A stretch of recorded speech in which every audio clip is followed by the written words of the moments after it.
中の心と物質。 Who you gonna call? Who? Who you gonna call? Who? Who? Well, who are you gonna call? Fucking- we rehearsed this, you know. Who are you gonna call? Yeah, who are you gonna call? Fucking your congressman to change the law, man.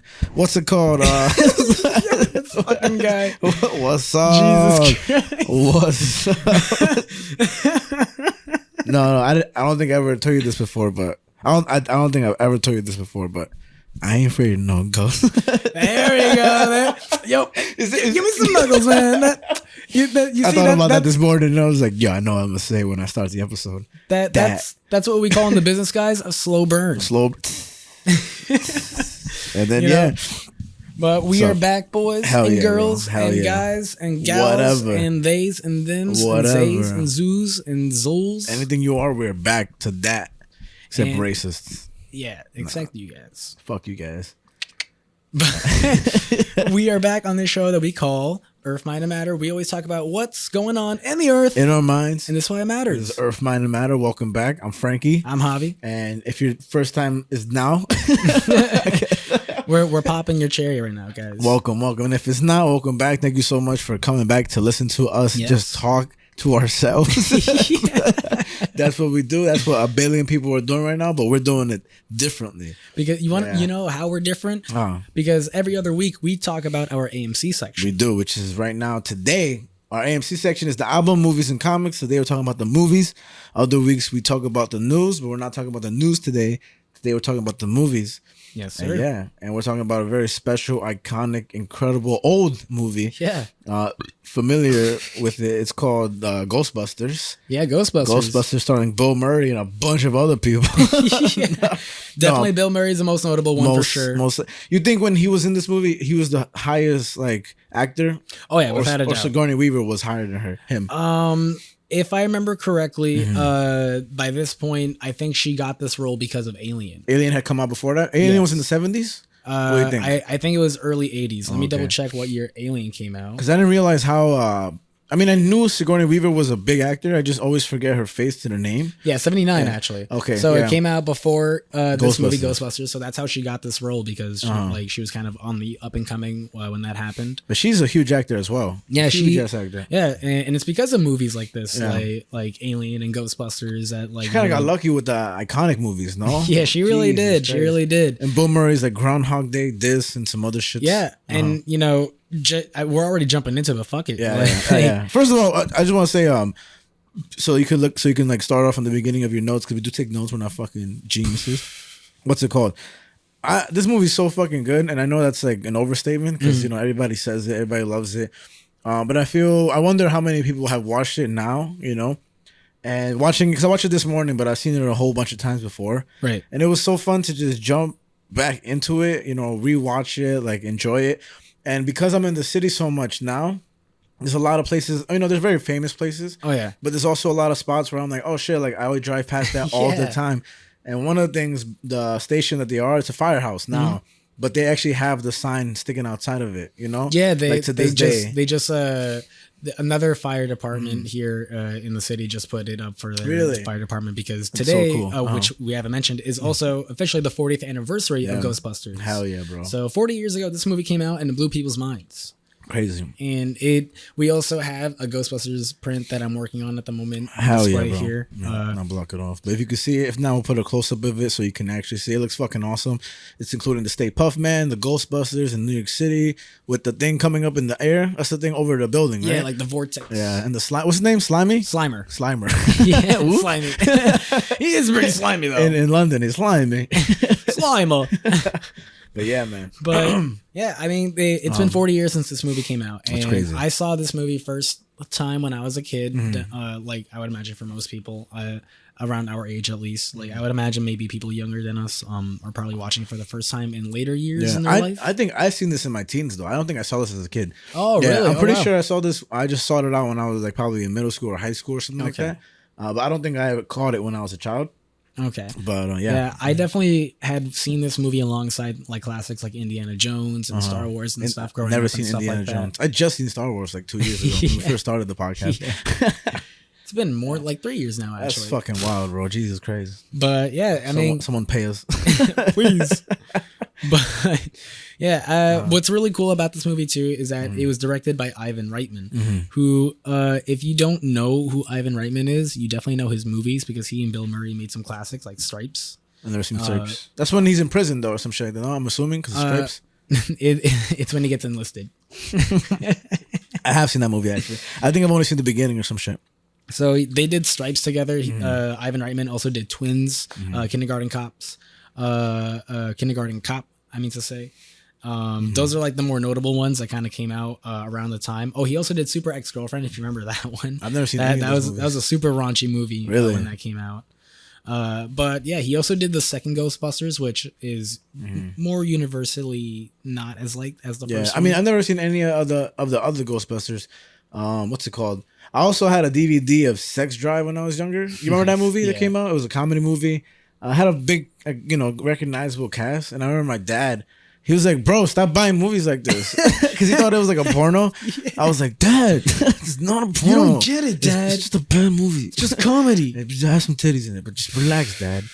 But this movie's got a little bit of ass and titties. A little bit. No, it definitely. So this movie's rated PG. And I just seen that right now, and definitely, just like we covered Mouse Hunt before, there are some scenes that definitely aren't PG, at least in today's standards. Right. And it's crazy how, I'm surprised they don't update the ratings, for movies. How they allow it to stay like that because of its time period. That is interesting because for you to even mention that, I was double checking, but fucking Ghostbusters came out in '84. And I'm trying to figure out the exact day it came out because doing cocaine. Because funnily enough, in 1884 is when 1884, 1984, good year though. 1884 was a great year. How fucking old is Bill Murray? Jesus Christ! But funnily enough, in 1984, the MPAA, which is like the people who make the ratings and stuff for movies. July 1st is when they first released PG-13. Really? Also, that shit didn't even exist. Yeah, if I remember, if I pull up the exact day Ghostbusters came out, it's possible that it came out before that. What does the acronym stand for those that rate the movies? Motion Picture Audience. Motion Picture Association of America. Oh, sure. It's interesting though, but it's kind of nice to see, like what time period we were in, what was allowed. Right. Because if kids are allowed to see this, kids are also allowed to see like Moana, and there's some real crazy shit in this movie. That June 8th. June 8th? June 8th. What about it? Came out? June 8th. Oh, which makes sense because that's crazy. It's today. Today, actually, I'm on the Bill Murray's doing. I forgot 40th anniversary. Duh. Juneteenth coming up. Oh. Just let you know. Oh, I got the day off. Also, Flag Day is next Friday. Boy, fuck your flag. I seen that. I'm gonna let all my boys know it's Flag Day. We repping. I got $1 coin the other day. Some guy gave me $1 coin. Yeah, you were mad about that. I told you, right? Yeah. That's how you know it's real. And yeah, he was eating at some place I work at, and then one of the cooks got one, and then I was like, damn, I wish I got one. And then so he came out and he gave me one. I had to act surprised. I was like, oh my god. I was like, oh. And then I was like, who's on this coin? Because it's somebody, some president. He was like, that's Dwight E. Eisenhower. I'm like, what'd he do? And he was like, oh, he was in World War II. He was a general. I was like, yo, I'm going to have this for the rest of my life. And then that's it. You probably use it that day. Yeah, but nah, I still have it all. It's on a Snickers. You just take this shitty ass coin. That's crazy. Those coins are ridiculous. Oversized. Can you imagine? Fucking have a pocket full of dollar coins. Just have $2 coins. Yo, I hate that those fucking MTA machines give your change back as coins. Like, boy, like I'm giving you bills. Like, why are you not giving me bills? Why are you buying a fucking 550 Metro card with $100 bill? You're just there for 10 minutes. Bring. Fuck, I got no more pockets. Just a bunch of coins. So, fucking June 8th, 1984. This movie came out. Okay. And it's really interesting about how PG-13 just came out a month later. I never knew that, actually. So they were like, fuck. Yeah, they were. So they were. It's a really interesting thing about how you brought that up to sort of see the time period at the time, because it is sort of like a movie of its time. 100%. And it, speaking to how you were talking about like the New York City landscape of everything, there's a lot of gothic like vibes to it too, where a lot of the films and a lot of the filming was done in dioramas and sets that they built to really build sort of like that classic like New York Gothic vibe. Because I imagine when they're on the rooftop, they're not actually on the rooftop and everything. You know, can't risk their lives. So it's stuff like that like they built a lot of sets, a lot of dioramas, especially with like the gargoyles and the Stay Puft Marshmallow Man. All that was like stop motion, claymation, things like that. And so they really pushed it with like the physical, practical, practical effects with this movie, which is pretty great. And a really amazing thing too about this movie is that Ivan Reitman and Bill Murray, after working on Stripes together, had such a good relationship that they were like, you know what, like they just riff off of each other so well as creators that a majority of this movie was filmed without a script. Wow. I can see that too though, because I see a lot of Bill Murray doing that shit, you know. I just seen something where in the beginning of the movie where they're entering the hotel and they have their little machines, you know. Right. And they proton packs. There we go. And they shoot the maid's cart and everything. Right. When she was like, what did she say? Like, what the hell? Or whatever. That was an ad-lib also. Yeah. So there's a lot of things I'm assuming that were like there. Even the scene when he's standing in front of the mat talking to Sigourney Weaver. And then he walks away and he spins in a circle because the other guy is spinning in a circle. Those all seem like things that he would do. And things that I feel an audience would find funnier more back then than they would now. Because his humor is very of his time. But it's also pretty funny. Even this scene right here, we're watching the movie here. Right now, Dan Aykroyd and Bill Murray are sitting on the steps of the New York Library, or of university. This looks like a Columbia University, and they're having. They didn't have to put it in there, but it's a little alcohol bottle that they're sipping while they're talking. Right. And it just, I feel like so unnecessary, but it's just kind of pointing out how young they're supposed to be, I guess, or whatever. Because they don't look young at all. No, they don't. They look old as fuck. They look old as fuck. Yeah, and I don't think they even mentioned their names, but they definitely should be in their late 20s. But this is how motherfuckers looked back in 1980. Like, you see those memes of, like, my parents at 25. Let's have our fifth child at a house. And it's like, me at 25. Yeah. I can't afford Taco Bell. It's crazy, man. They look wild.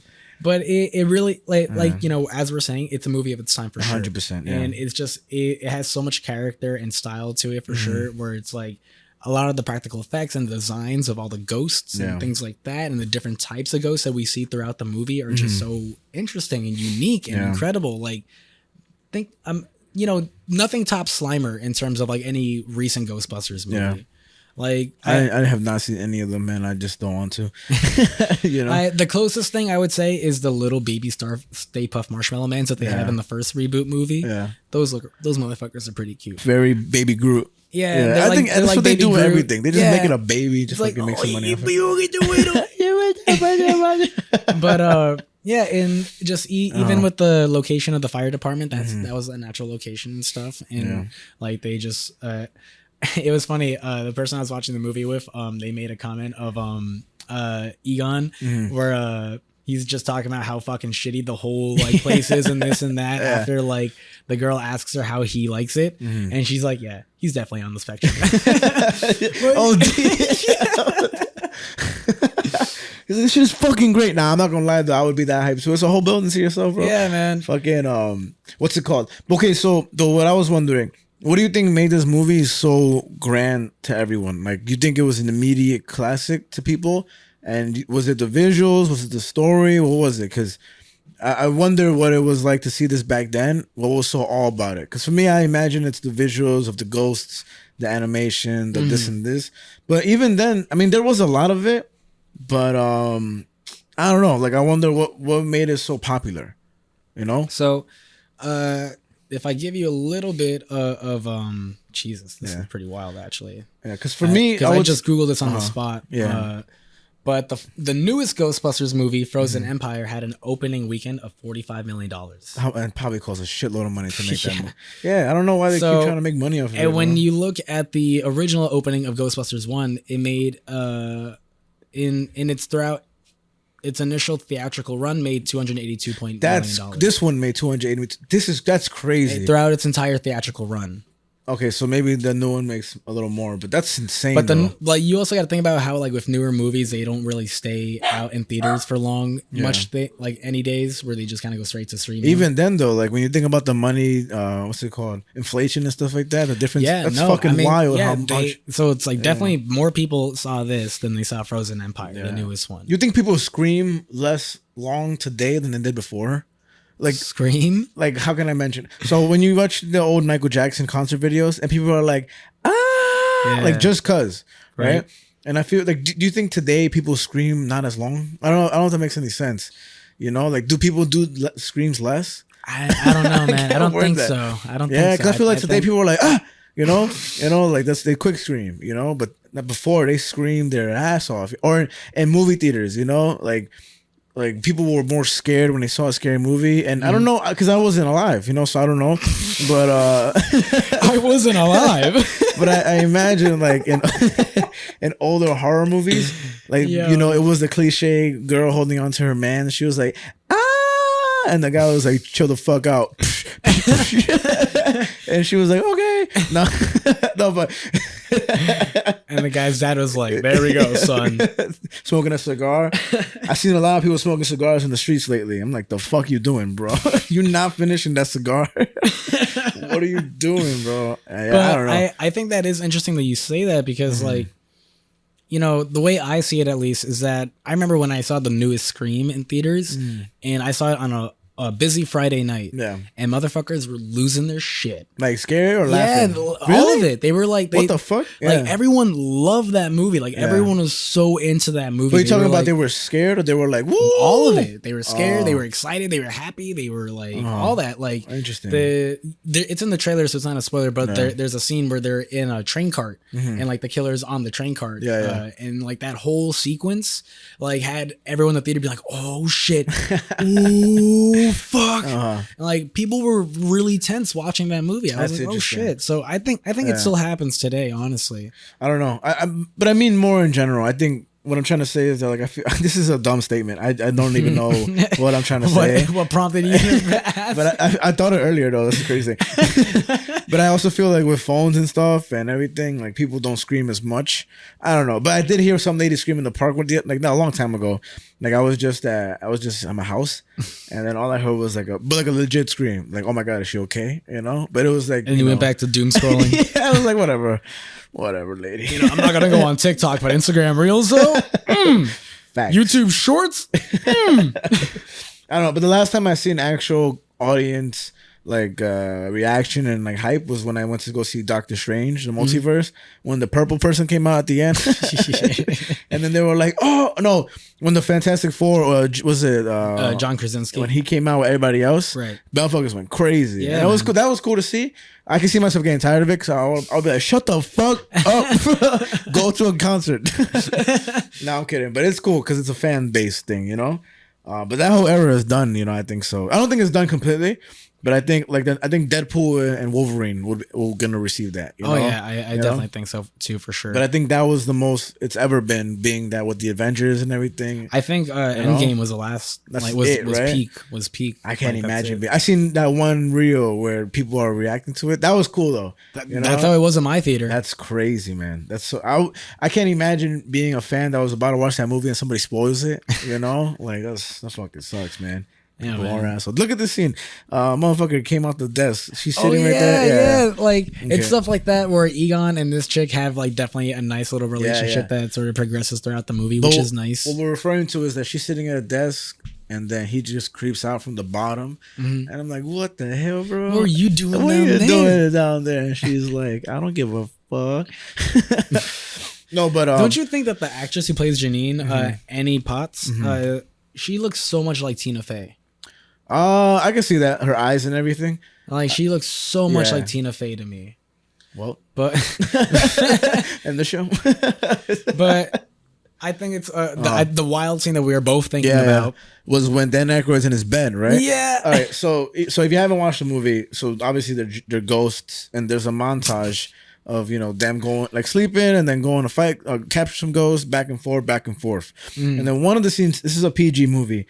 Dan Aykroyd is laying down in his bed and a ghost is hovering over him, right? And then the ghost is like a young woman, and then his belt starts to unbuckle, and then the zipper goes down, and then it pans over. I mean, it goes to his face, and then it's him with his eyes rolling back, and I'm like, "What the fuck, bro? Man. Like this motherfucker getting blown by a ghost." Yeah, and man. That's crazy. But was it that he was dreaming it, or it was actually happening? Boy, I think that shit happened. That's crazy. They would throw that in there, man. I think he got ghost head. He got ghost head. That's wild, man. Yeah, Jesus man. Christ. I saw that. I was like, whoa, yeah. I don't fucking remember that. I completely forgot about that scene. Like, completely. Holy shit. Yeah. So basically, in a kid's movie, this guy was basically shown to get head from a ghost in a kid's movie. Jesus Christ. You know? MPAA came in and they were like, nah. We got to stop this shit.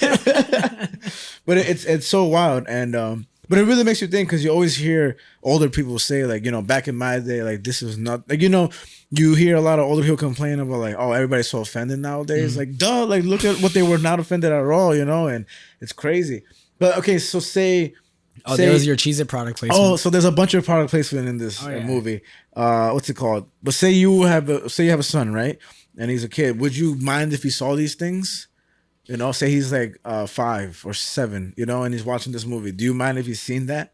Like his I feel like getting head. I feel like maybe like 5 is maybe a little like too young for that. Yeah. I feel like, because I was also actually wondering if people were ever actually scared by this movie, because, like, you know, it is pretty comedic, but then there are some pretty, like, not even intense like scenes, 2 or 3 like jump scares. Yeah, and like as a kid, I'm curious if like kids were scared of this movie a little bit. Kids, yeah. I think adults not really, aside from the jump scare. So with that in mind, it was just kind of like, I don't know, I feel like maybe 5 is a little too young for this movie. I think I maybe saw this movie when I was like, I could guess maybe like 8 or 9. I think for me, like, I don't have a kid, so I don't know. And I hear that all the time, that you can't ever really know until you have a child. But I don't know how much I would shield from my kid, you know, like in terms of movies, especially things like this where it's like a PG movie in quotes.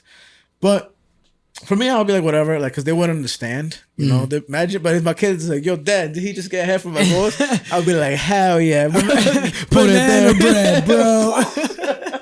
You right. But yeah, I was gonna fucking say that I made a joke with Chino and his girlfriend where they have his girlfriend has 2 kids, and the older one is like maybe like 6 or 7. Okay. And I had made a joke with him where I was like, I said this in front of Chino's girlfriend. I was like, "Are you old enough to watch Alien?" And his girlfriend was like, "What?" And I was like, "Is he old enough to watch Alien?" She was like, "No." And I was like, "Oh, okay." I was just doing it to fuck around, but I was like, "Oh, okay. Don't worry, you'll understand this joke when you're older." And then I just do this, and I go,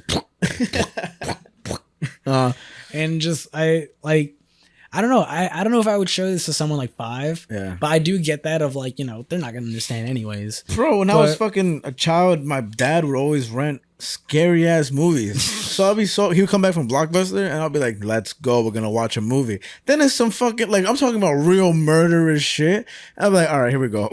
So then everybody would be in the living room, so he'll put on the scary ass movie. So I'm like, I'm going to my room. So I go to my room where it's dark, and I'm just afraid. So it's just sitting in the corner. Yeah, bro. Corner.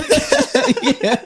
So I'm just mad scared. And there was one time where he put on like a shark movie, Deep Blue Sea, which is awesome. Deep Blue Sea. You ever seen that movie? I've heard of it. I haven't seen it though. What? That's a good ass fucking movie. And that movie used to scare the shit out of me. Product so placement. much product placement in this movie. I screenshotted a bunch of it, but you know, that's crazy. The product placement in this movie is astounding.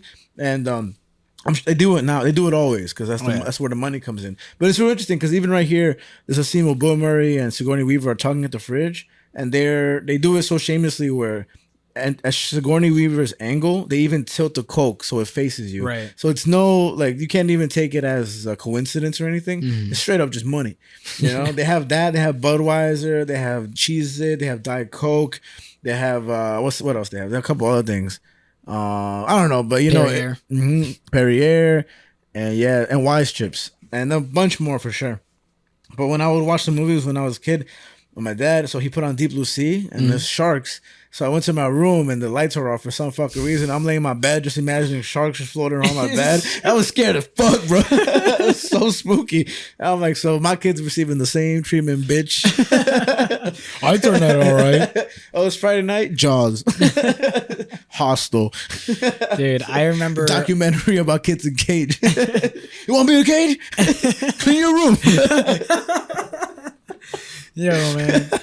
I remember fucking like when I was like 6 or 7, fucking setting up the Christmas tree. My dad coming home from Blockbuster, and we're setting up the Christmas tree, watching Jeepers Creepers 2. Oh, that movie's fucking. That's another one. And I just that is such a like vivid memory in my head, because I just remember making the Christmas tree and just like looking at the TV. I'm like, this is fucked. Like this is like actually fucked. What are we doing? For me, one of the scariest scenes I think it was the first Jeepers Creepers, when the kids are on the school bus, and the fucking monster is putting its claws in the school bus, and then the children run away, and then one of them's running. I think it was the jock. He was running, his dumbass. And then like the guy, he's like, let me look how fast I can run.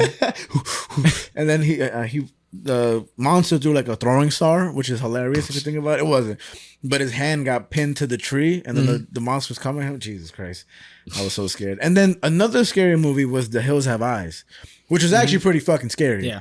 And the most recently, I've been trying to go see these new movies that are scary. I wanted to go see The First Omen. I just didn't. That came out not too long ago, like a couple weeks ago. But not Midsummer. Midsummer I just very much liked. It was just gross. But the movie that you really like also, Hereditary, that's an actual scary movie. Yeah. That movie is one of the most like recent modern scary movies. But I really should look more into like classic horror movies of different countries, because they be going hard, bro. Yeah, man. Sorry, I keep shaking your fucking video. I just watched last thing I'll say, and then we'll get back to Ghostbusters. But I just last night saw some Spanish horror movie called The Coffee Table. I did not explain that title. The Ferris wheel. The Ferris wheel. The balloons. But like, in Spanish it's La Mesa de Comodoro. But that movie is pretty fucked up. Really? It's pretty fucked up. And you never look at the scene right here. So this scene is so look at the wall at the left. If you look at the wall at the left, there's a person that walked by really fast. Did you see that? No, I didn't. Okay, so we're gonna show it on the video here. So let me go back real quick. So this is obvious. But if you go back and see the way they made the Ghostbusters car seem so fast, is they just fast forwarded it. Oh. So look, if you look at the car here, awesome sirens, awesome car. Look at the wall right over there. And look at the shadow of a person walking right about in 2 seconds. Oh, you see shit. That? Yeah, so that's how they make, I hope if you watch the video, if you're not, that sucks for you. But yeah, they just fast forward the video and it makes the car seem like it's going fast, which is just cool. You notice little things. And you gotta do what you can with what you have. Yeah, man. You be catching those small little things, like even in Fury Road. Which one? With like the reversal thing. That scene was crazy, bro.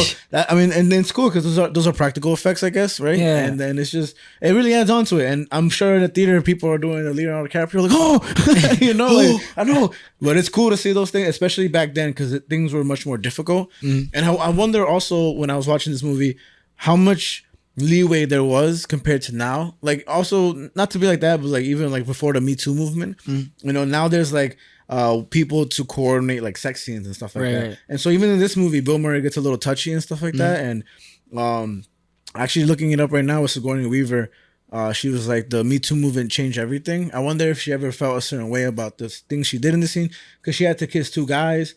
I think even when she was getting pulled away by the gargoyles, like one of them touched her breast. Like grabs her I wonder if that was a woman doing like, that. Her boob almost comes out like entirely, really. 100%. I think, and then Bill Murray definitely gets a lot touchy, almost unnecessarily, which is like, you're not being but I wonder if she was okay with that as an actress or whatever. But yeah, it's interesting. It's definitely interesting. And Bill Murray's a perv in every movie he plays. Oh yeah. It's just, and it's so funny because I think I was saying it to, I forget who I was saying it to, but I feel like Bill Murray was like almost like Adam Sandler before Adam Sandler became like the big like the comedy guy. Yeah, big comedy guy. Maybe so. I mean, yeah, like, definitely. They're both like not the greatest looking of guys, but it's like they're just hound dogs. Bill Murray is disgusting. Bill Murray Like- looks the same now in this movie, bro.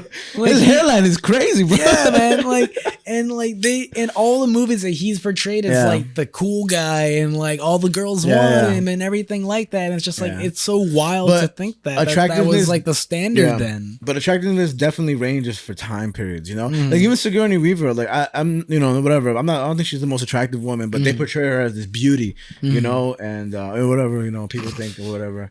But it's That girl's interesting. more bad. Oh, D, bro. This is where she ad-libbed the line, the maid. Yeah. Right here. She was like, "Fuck," I don't know what. I also love the little detail of like her trying to spray the Yeah, fire. and it never works. Yeah, it doesn't go out at all. I also like the other small detail when they're going the news montage and stuff, and there's like the one news guy, and there's like the guy just sort of standing behind him, And just he's like looking himself in the he's thing. Very it's just New like York. small things like that. It's like Yeah. it just makes it feel so alive and just like that's- regardless that like it's very this whole movie is very campy. Yeah. And like you can tell when they're on a set and things like that during certain scenes.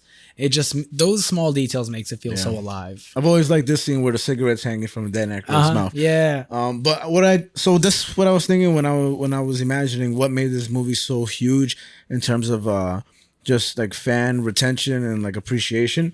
But I think one of the biggest thing is how much New York was involved. And what I mean by that is like you ever seen Dog Day Afternoon, right? You ever seen it? No. So good. But there's a similar scene, not really, but you know at the end of this movie where the whole New York crowd is around there, like one of the cool things is that no phones, no cell phones, right? Like there's nobody on their iPhone, nobody's recording. It's just everybody looking up, right? Right. And then how much of those people were paid, were just asked to just come in, you know, like that's what I mean by leeway. Like not just have to have every single person be like part of a union and this and that where everybody gets hurt. Like I'm sure there were laws, you know, I'm sure it wasn't that like easy to do, but it felt more of like a genuine, like, hey, do you want to come into the, you know, to Ghostbusters? And I wonder if that, I mean, I guess made it huge in New York City, you know, because imagine all those people that are asked to be part of this scene, and then you go to watch it in the movies, you get to see yourself, you get to be like, Right. wow, you know. I mean, I would imagine they had a lot of leeway with this, considering about how much product placement they had. That's true. Like, because you know, because they were being funded pretty well, I think they had a lot of leeway to just sort of say like, hey, let's just get a lot of New York extras and things like that. Yeah. Like, not necessarily people from Hollywood, but just like people here in New York. Yeah. Because this movie is very New York. It's one of the most New York movies. That's what I appreciate about so much. Actually, while watching, I was like, this is so cool to be from this city. Again, being in the city now that I'm in the city much more. Before I was only traveling from home to work and everything. Now my work is in the city and whatever. It's so cool to see things that you are familiar with, you know. Right. And another scene, one thing I was thinking is that like this scene we're watching right now takes place in a fancy hotel in Manhattan, and I'm like, a lot of us will never see one of those fancy hotels inside one, and if we do, it won't be this one, you know. Right. So it's an invitation to go look at, you know, to within New York open the City curtain. architecture, yeah, and like get to witness these things that do exist in the place that you live and probably pass by more often than not. Like, so I thought that even was the dope fact as that fuck. Sigourney Weaver's character and this dude live in Central Park West and all Yeah. that stuff, it's like, And I'm in Central Park West like every other Monday, bro. It's so dope. So I'm like, oh no, I kind of know what that is, you know? yeah, like Yeah. and it's just it's so New York. It has so much character and so much life to Yeah. it, and like I really wouldn't be surprised if like the extras that they got were from New York. Yeah. Like that would only make sense, to be honest. It is crazy to think though that a crowd like that today would just be all phones out. Yeah. That's wild, man. It's so fucking crazy. And you know, I think because I saw the first new Ghostbusters movie, but I don't think there's a scene like that at any point because it takes place in a small town. yeah. Oh yeah. Okay. But for you to mention that sort of like New York moment where everyone kind of gathers around, Yeah. like, yeah, they Yeah. did it type of thing. Like that was definitely a thing where it's become very cliche now. And I remember in the new Ninja Turtles movie, the new animated one that happens at the end, where like everyone's like, wow, they did it. Yeah. A big crowd of And, New like, Yorkers. and like it's New Yorkers actually helping the turtles to Yeah. like overcome this challenge and take the victory. And it's like even when I was watching, I was like, okay, this is a little cliche. Yeah. But I was okay with it because I was like, this is also like a kid's movie. And it's just, for some kid, this is the first time they've seen Exactly. this happen. Exactly. So it's like, who am I to be like, this shouldn't be in a movie? Yeah. It's just, it's a trope. It's a cliche, Yeah. but it it's because of movies like Ghostbusters and things like that we have these cliches and tropes. But it's so golden to see it on actual New York City with probably real New Yorkers and stuff like that. I mean, it has to be. You can't travel that many fucking New York people out to that. You gotta see fucking Dog Day Afternoon though. Attica, it's so good, bro. I saw that movie when I was working at the Dog Cafe, and I just put it on a laptop, and I was like, wow, bro. I think Al Pacino's in it, and the other guy who plays in fucking a Godfather as well, like the kind of off the spectrum like brother or some shit like that. It's so fun. He's famous as fuck. He actually passed away though, but yeah, it's so fucking good, man. Check it out, Dog Day Afternoon. Nah, go watch that shit. Can you guess the budget of the movie? 80 mil. You think it's 80 mil? I just guessed. you think it's 80 mil? I'm gonna give you another guess. 16 mil. 30. Damn, bro. I was kind of right there. And it grossed 282 overall.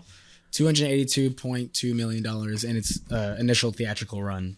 Hold on, wait. You know what I'm gonna do right now? And I actually have the number here for the Frozen, how much? The newest one. Yeah. And for the newest one, throughout in theatrical release, it made 100 mil. Or no, the budget was 100 mil. Holy shit! The budget for the newest one was $100 million. $100 million? Yeah.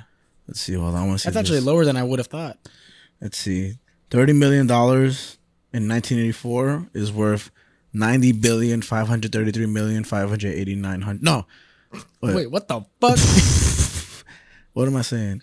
No, 90 million. So 30 million before in 1984 is worth over 90 million now. Okay, so that's really interesting that they've kind of kept the same budget for the franchise throughout. Yeah. Wow. A little tradition or some shit like that. It's like, we don't need a lot of money to make these. But I just, even with the new ones, I wish you had seen them just so you could sort of like see how they do play out, because I think that even the new ones of like Paul Rudd and stuff. Yeah, I think Paul Rudd's pretty funny. Yeah. It has a 6.2 and 43% and a 46 on the, what's it called? IMDb, Rotten Tomatoes, Metacritic, respectively. Like, I think it's okay. Like, I think it's fine. Yeah. Like, I like it more than Ghostbusters 2. Yeah.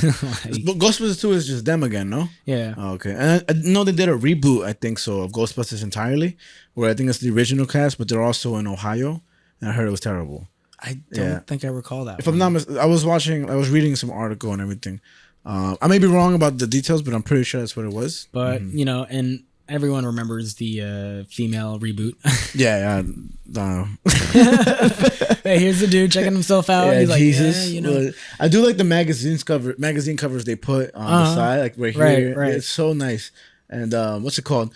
Also, just a little throwaway, but not throwaway, but this is a Japanese. What's it called? Yeah, I went to a bar in Bushwick that had a bunch of old Japanese movie posters, and they had that poster up on the wall there. And another thing about the logos, the logo follows a more Eastern traditional style of like signs like that, like don't smoke, you know, from east to west. But in other countries, they do the west to east, apparently, or some shit like that. I'm sure you looked up the logo history. I was looking into a little bit about more so about Ray Parker Jr. and the song. Oh, the song. Let's get to that right afterwards. But I just have this, which is very interesting. So when they were coming up with the Ghostbusters logo, they wanted to basically, whatever. I'll read this. It says, however, despite being a solution for a legal issue, it led to another one. Harvey Comics sued Columbia on the ground that the ghost in the logo looks similar to Fatso from Casper. Oh, I do remember this. So they eventually dropped the case, and the Ghostbusters logo survived. It has so much personality. And the name of do you know the name of the Ghostbusters logo?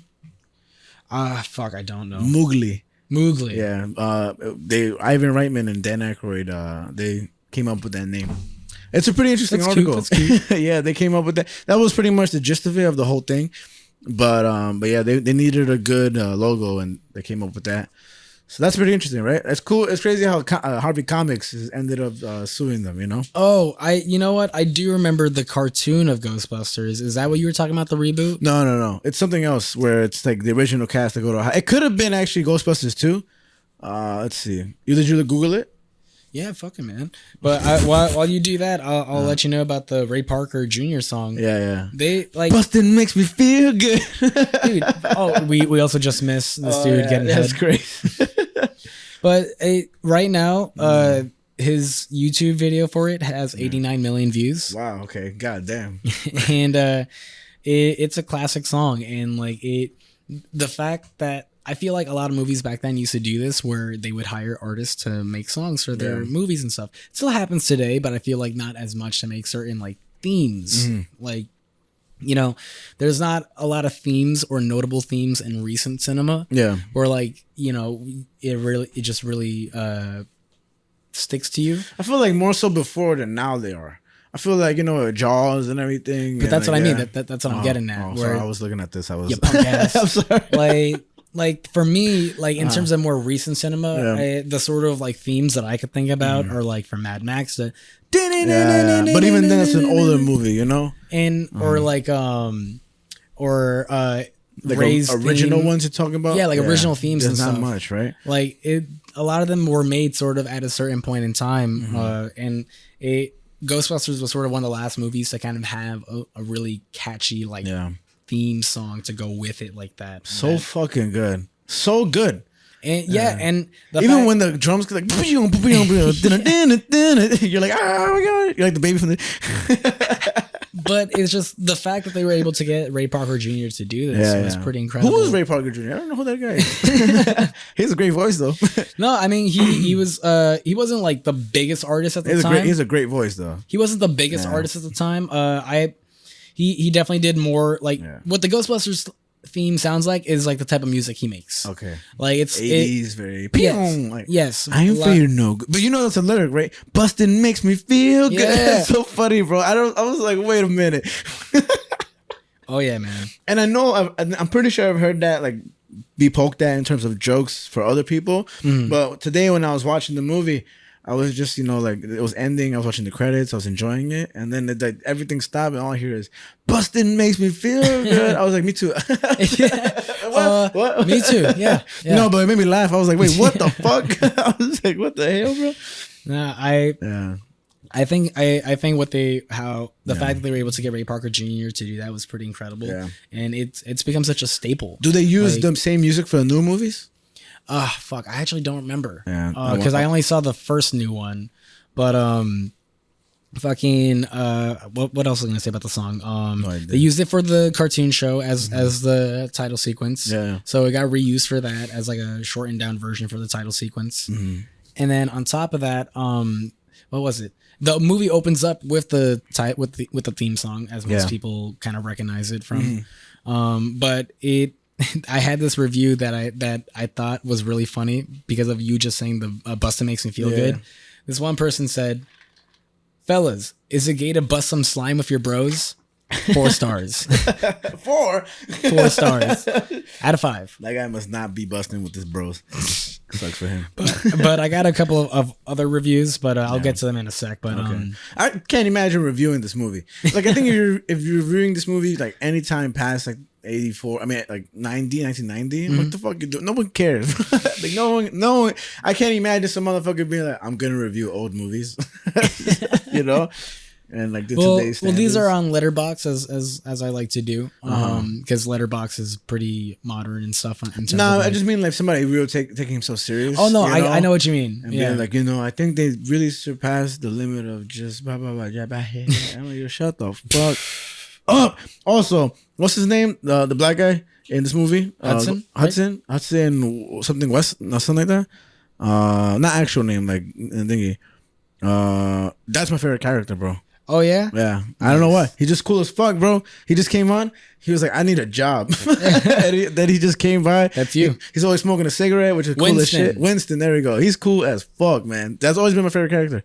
Hell yeah. Yeah, man. He has such subtle lines and everything, but dope. I love in Stranger Things, because you've never seen Stranger Things. Never seen Stranger Things. But they're a crew of 4, and one of them is a black kid named Lucas. And for one episode, it's Halloween. She does look like Tina Fey.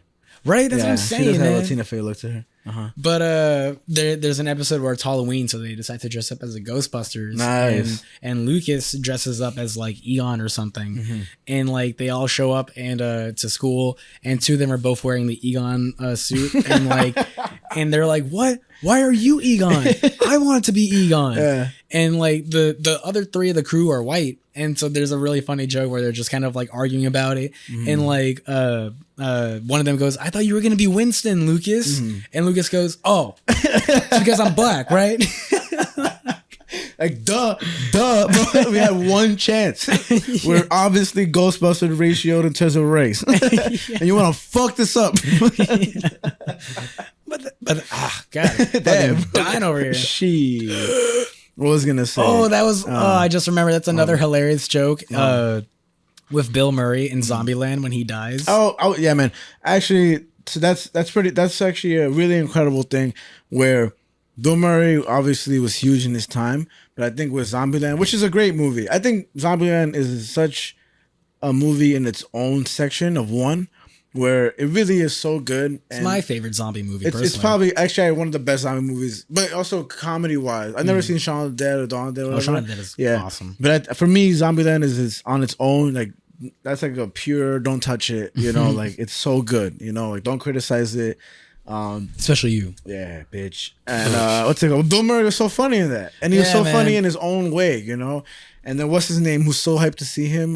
What's his name? Woody Harrelson. Tallahassee. Yeah, it's so good and so well done. So yeah, I love when he's dying and he's like, they're like, do you have any regrets? And he goes, probably Garfield. And like he dies and like he does the breathing thing for so long. He's like,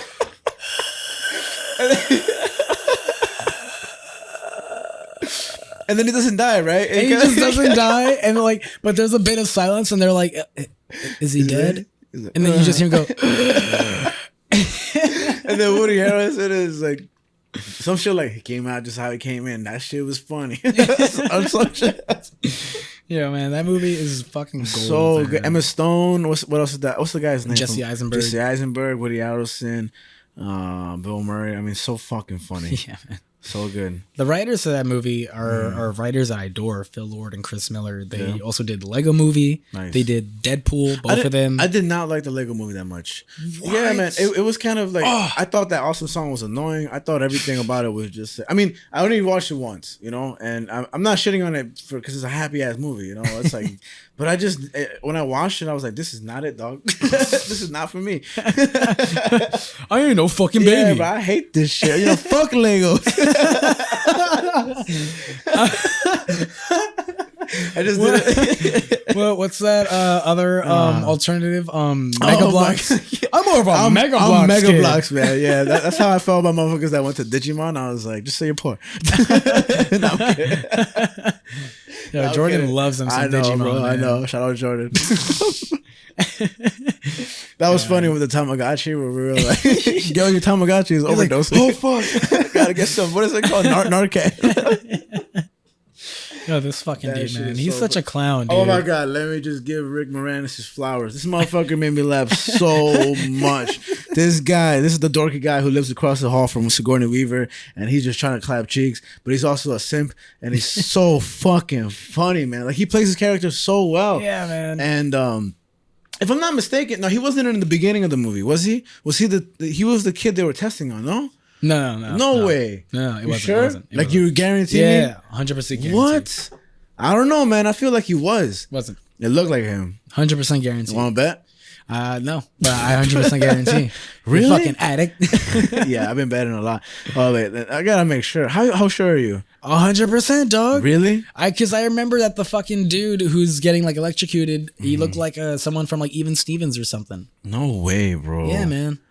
Yeah, dog. What the hell? Yeah, dog. Totes my loads, dog. Really? Hey, really? Really? Really, dog. No fucking Hey, way. hey, I'm so for real right now. I'm gonna hit you with the.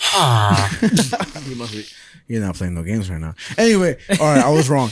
What I was gonna say. This guy made me laugh so fucking much, and there's just one scene. Fuck, did I close the shit again? God damn it, bro. Control Shift T. Control Shift T. That's how you recover your shit. All right, Control Shift T.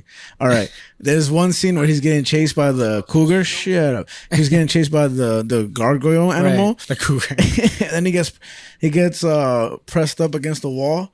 Right? And he's like, cute doggy, nice little pooch. Maybe I got a milk bone in my pocket.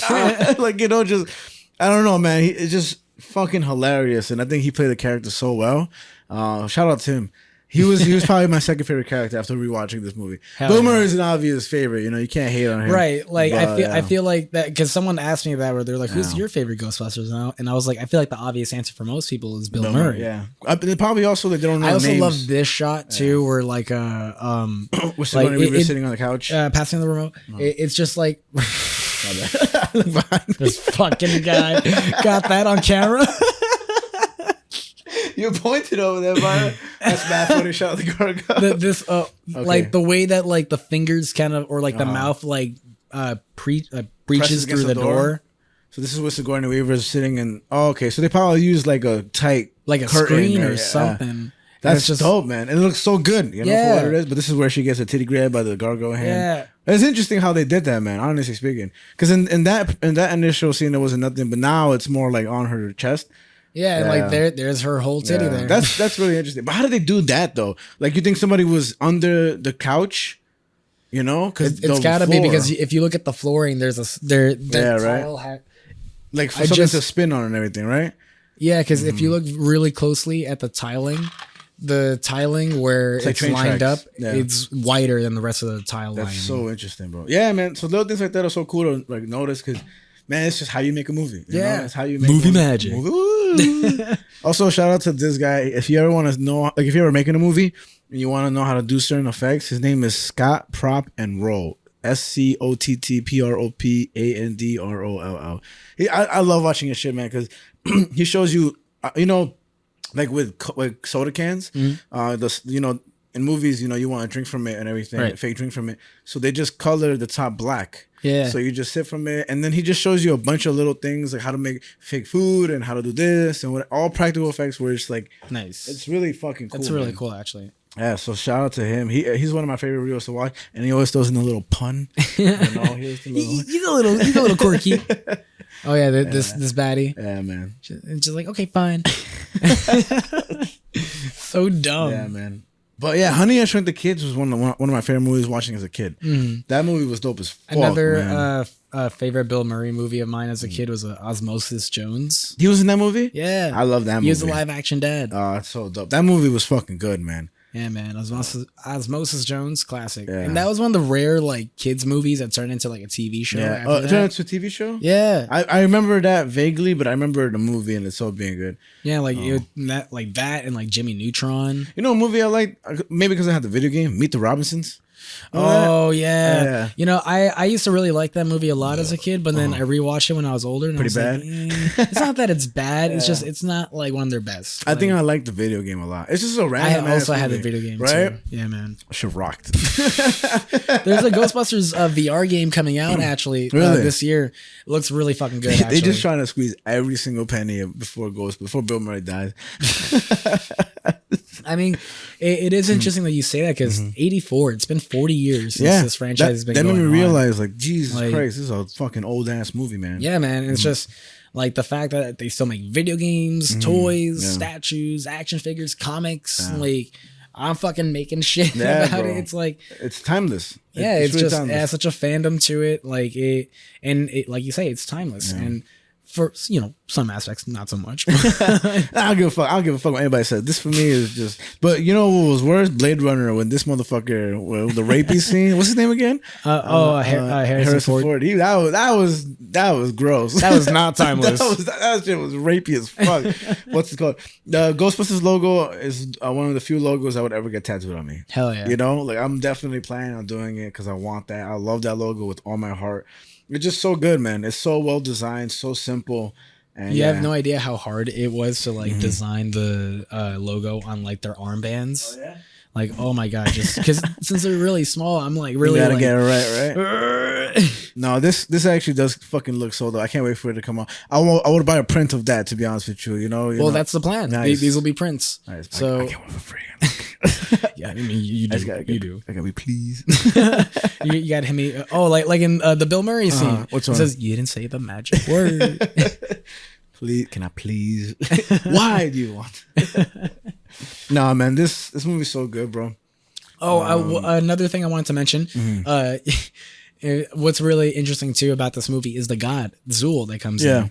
What's really interesting about them is that they were very directly referenced off of David Bowie. That's one thing. Really? Yeah. Oh, the person that comes out looks exactly like David Bowie. Yeah. Wow, I did not know that. So they were directly referenced off of David Bowie. Oh. On top of that, because they were referenced off of David Bowie, they very purposely brought that on androgynous appearance to them. Yeah. Because that's just, that's what David Bowie used to do and stuff like that. Yeah. And on top of that, it's a really interesting thing where it's like, it is June, Pride Month, but it is interesting to think about how that kind of lined up, where it's like they have an androgynous character or somewhat androgynous like character who is a Was god. it Pride Month back then?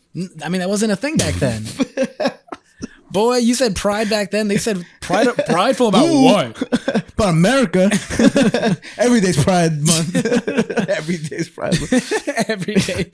Apparently, David Bowie had a diet of like milk. You ever heard about that? No. Let me look it up while you keep going about what you're saying. What am I telling you? Yeah, so it's just I find that really interesting how that lined up where we have like this androgynous character in this film 40 years later, and it's like June, Pride Month, and it's like I don't really see anyone really mention that or talk about that online, but I just think that's like an interesting thing to think about. I never knew that was a thing in this movie. Yeah, and like, but now that you say it, it's so obvious, right? Because it's just you don't think about it, and I just think that's such an interesting thing where it's like this movie came out in the 80s, and it's like, what did people think then when they saw that character of like, oh shit, and it's like, this character, some dad in the background, he's okay with everything happening like this, and he's like, hey, get that shit out of my movie. God is a man. Look, it says in later years, Bowie called the mid-70s the darkest days of my life due to astronomical usage of cocaine and amphetamines. For much of 1975, he was obsessed with satanic symbols, remained awake for days at a time, and lived on a diet of red peppers, milk, and hard drugs. Jesus, that's crazy, bro. Boy. Jesus, crazy. Yeah, so I mean, that's the thing. I don't know how true it is. I mean, that came up as a Google answer. It wasn't, but that's wild, right? What the fuck? David Bowie, chill out. I hope he's doing okay now. Just kidding. I was going to say he did chill out. Apparently, his new biopic wasn't that good. Some people say. I don't know. Right. I missed the opportunity to see that in theaters, but I did want to see that. I never really listened to David Bowie like that. All I know is fame, milk. I mean, you also know Under Pressure. He did that with Queen. That's a good song. Yeah. It's funny. I'm happy you mentioned Queen because that fucking Bohemian Rhapsody is fucking weird, bro. Like, I know everybody knows it and it's a catchy song, but I remember when I was like in high school, that's when everybody was getting more familiar with it. I think in high school, a lot of people started to recognize what is very famous back then. People falling in love with music, right? Young people, this and that. And so, finding themselves. Yeah. I'm gonna be so big, man. No, but what's it called? But with Bohemian Rhapsody, like everybody was like loving that song. But they would, I don't get it, man. I think it's a great song. I like it myself, but it's like so silly, like, I'm just a little man. It's just, what the fuck do people like about that? There is just something about it that is just catchy and like that's so crazy to me. I like it again. I'm only saying it because like for me, when you listen to, but then it's like nothing really matters. Yeah, that shit is sad as fuck. I mean, the song is all over the place. And even when it came out, they were super skeptical about it. Where they were like, you want to put like an 8-minute like rock opera on the radio, but that's what it is. It's a rock opera song. It's so it's just that's why it has all that like opera anthemic like things going on with it and stuff because that's what like it was intended to do. They were so theatrical, Right. It just baffled me because the day I heard it playing and I was like, motherfuckers just listening to this, like as they passing by. But it's amazing how beautiful of a song it was, and like Freddie Mercury was so fucking cool, man. Like that, and I don't know. And when was Queen big, in the 70s or the 80s? 70s, I believe. Yeah. So imagine for him to be who he was, you know what I mean? That's it's just, to me, it's insane, bro. June. He was June as fuck. What are you doing, step bro? With his teeth. I don't know. It's so crazy to me, but that I was having that thought today. So. Yeah. Man, what a sex-fueled episode. This one, oh hell yeah, bro! This shit is fucking. It's getting kind of spicy. Man. I'm guys, like you should have seen it. Frank was trying to kiss me the last time we hung out. I said no. I was like, dude, you have a girlfriend. If this was 1984 and we were shooting Ghostbusters, maybe we'd have to. I don't know, but I also love this device, like just the devices that they use. That's so unique and so like cleverly designed and stuff. And that's the one thing. What would you give the props, right? So the props and stuff. It's incredible. Everything designed in this shit. Like, I was even I really like this scene too, where like he's moving his head and the screen is like exactly the same. Yeah. They're scanning his brain, and then the scan he is normal, but the projection of him on the screen is a gargoyle dragon. Right, and it only happens for that one scene because he just had to mimic what was happening on the screen to give the illusion that his brain is being scanned, and that's just another movie magic thing. Rick Moranis is such a good actor. I hope he wins like something. Just something. Participation award. A lottery. But this was like the other reviews I had for you. Let me hear. Sorry, I'm drinking water out this water bottle, but it's so fucking loud. Another one is this one is pretty short, but this guy just says, "Imagine thinking this is a sacred text open to ruination." 3 stars. What is ruination? Like damnation. Oh, okay. Yeah. Uh-huh. So I saw that and I was like, "Boy, shut up, shut up, Josh Lewis." Got two first names. This one is really funny too, because this guy Patrick Williams says, "A movie with no emotional core, no character arcs or growth, no one learns anything. It's not saying anything. It shouldn't work, but somehow it's perfect. Hell yeah! No one has been able to replicate it, and they should stop trying." 5 stars. Hell yeah! You got me in the first half, bro. I'm not gonna lie to you. I was ready to be like, "You piece of shit." Patrick Williams.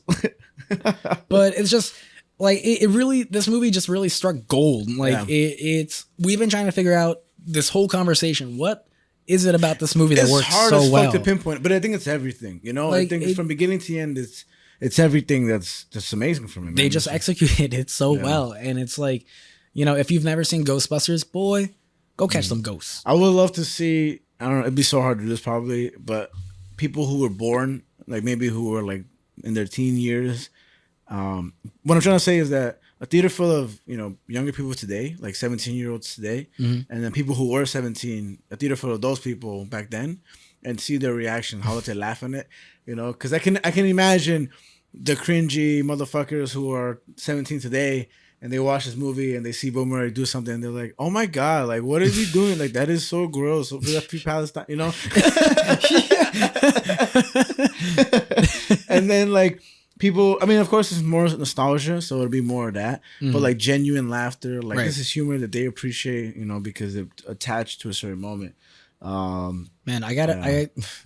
And this is a random scene too, where they quote the Bible. Yeah. But again, like with damnation and stuff like that, so it kind of all intertwines. Mm-hmm. But and I feel like this is the most philosophical like conversation in this movie. But Dan Aykroyd seems like that motherfucker, with weird ideas. Yeah, like his face just says it all. He's just tripping balls the whole time. I bet you he's a fan of Rick and Morty. I hope he's alive still. He's alive still. Yeah. I'm pretty sure. I hope so. I'm pretty sure. Yeah, because they were all in the last one. Oh, okay. Except for I think Winston. He died? No, he opted out. Damn, to not be in it. Come on, bro. One of them opted out to be from it. I can't remember exactly which one, but one of them opted out to not be in it. He was probably like, "I'm getting too old for this shit." Basically, he was like, "Again, I'm good. I'm scared of these ghosts." Guys, I've been holding it back. I'm frightened, but I'm scared. That's so funny, bro. Jesus Christ. But yeah, dog, that was fucking Ghostbusters. That was Ghostbusters, bro. That's a good fucking movie, bro. Yeah, that's a spicy meatball. that meatball right there. Just beat my wife. Oh, I'll say one last thing. It's because Italians do it. That's not because I think it's funny. Italians totally do that. Oh, no, I'm kidding. Sorry, Italians. Oh my God, I forgot the Twin Towers are in this. Oh, wow, that's crazy. Not anymore. Yeah. Oof. But I've told you about this ghost hunting old cop game. Cars, man. Yeah, man. Sorry, that's crazy. But I've told you about this ghost hunting game that I've played before in VR called Phasmophobia. Mm-hmm. Oh my God, so much fun, man! That game, describe it again. I forget. So, but I'll just say real quick, rewatching this movie really makes me want to play Phasmophobia. Nice. Because essentially what it is that you're not necessarily hunting ghosts or catching ghosts as much as you're just avoiding them, proving their so existence.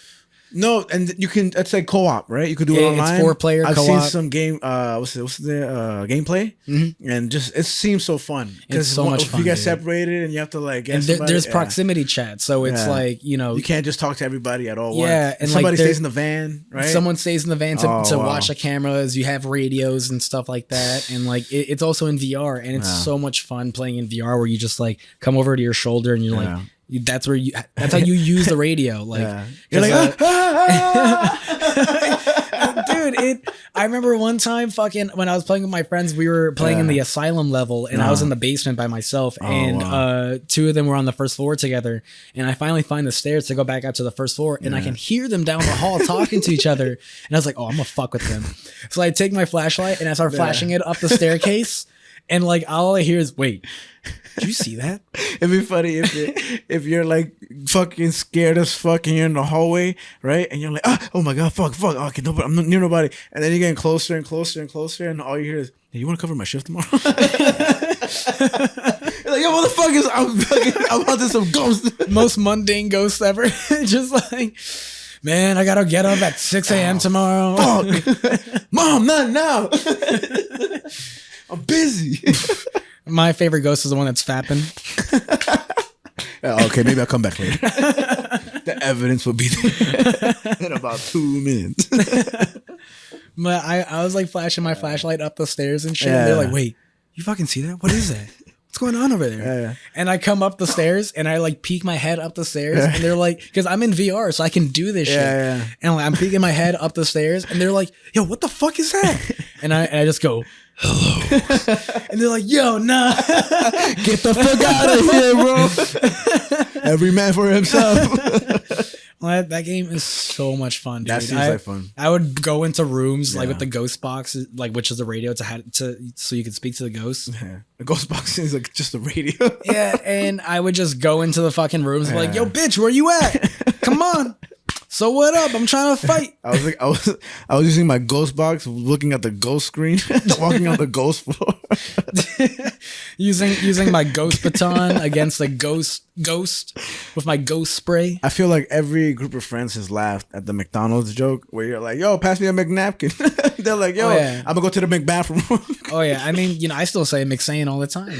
Yeah, but it's just like when you're in McDonald's and the moment just strikes hot and you've never made that joke before, everything's Mc, you know what I mean? Like, yo, go get a McTable. I'm gonna go get the McFood. We're gonna have a Mc good time. But at the end of the day, we had to make good time here. Hell yeah, bro. Mc Ghostbusters, go check that shit Ghostbusters. out. Mc Ghostbusters, man. Mc Bill Murray, Mc Black Guy.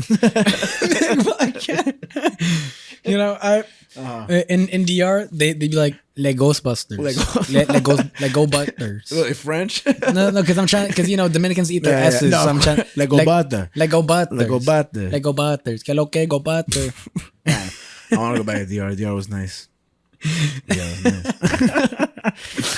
God damn. Okay. All right. Follow us on the socials. Earth Mind Matter Pod on Instagram and TikTok. Earth Mind Matter on YouTube. That's about it. Yeah.